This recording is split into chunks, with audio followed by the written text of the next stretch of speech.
Hello everyone. Today I'm going to show you how back calculation gain influence the anti-windup performance. First, let's see the simulation model. We have a pulse generator and a constant to make the set point like the blue line. And then there's a controller input saturation limit,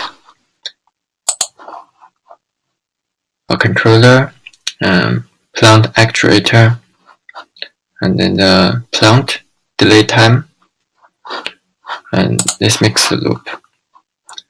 We have a script to set those variables. The limit is in the plant actuator. The CISR is in here, and the KT is in the PID advance, and the tracking coefficient. And then we run the simulation for this period of time. So let's run it.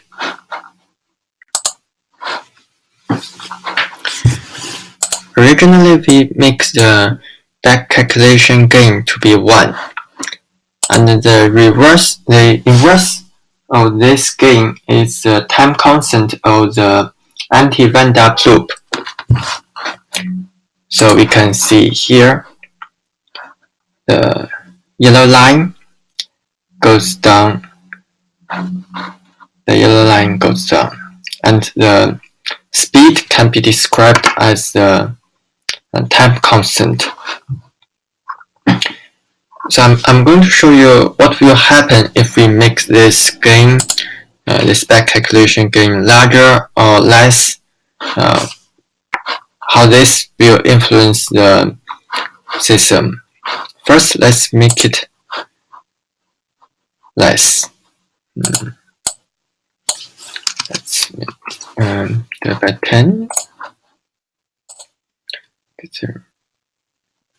And then you can see the UT goes down slower, and then if we make it lesser, more slowly.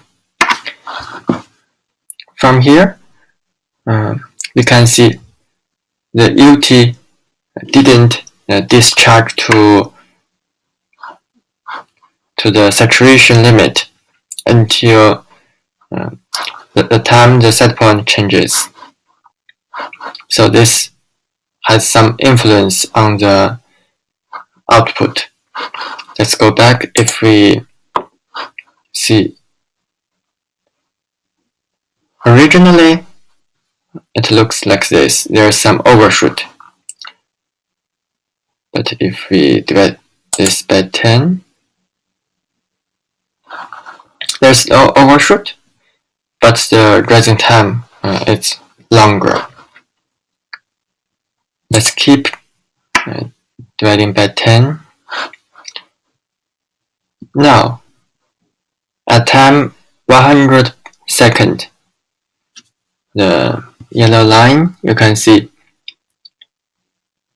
it goes down by when the set point goes down, and this drop is determined by the P proportion part, and this slope is determined by the integrator. So when the set point goes down, the integrator goes down slowly, and this causes some delay. So you can see the delay in the YT. There's a significant larger delay than the second period. If we keep making this back calculation gain lesser, there isn't a significant change.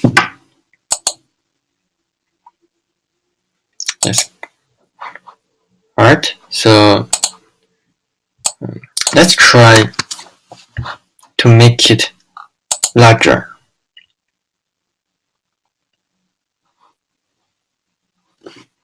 Let's go back. Now this is a figure when the gain equals to 1, and we can see the slope is gradually going down. If we multiply that by 10, the dropping speed is very quick. It's quicker. So let's divide by 10. The system doesn't work. Let's go back to manually change it to 15. Let's see. Divide this by 1.1. So when this is getting larger and larger, the UT goes down, drops too fast, drops really fast. And you can see the yellow line is also dropping. If this keep happen, you can see the output YT it's going down just after 0 second.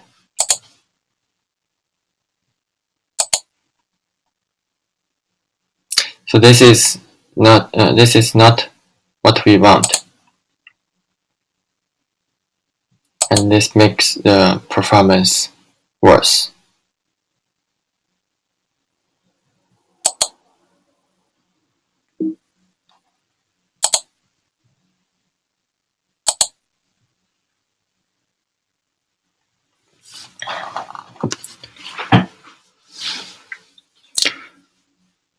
Thank you for watching.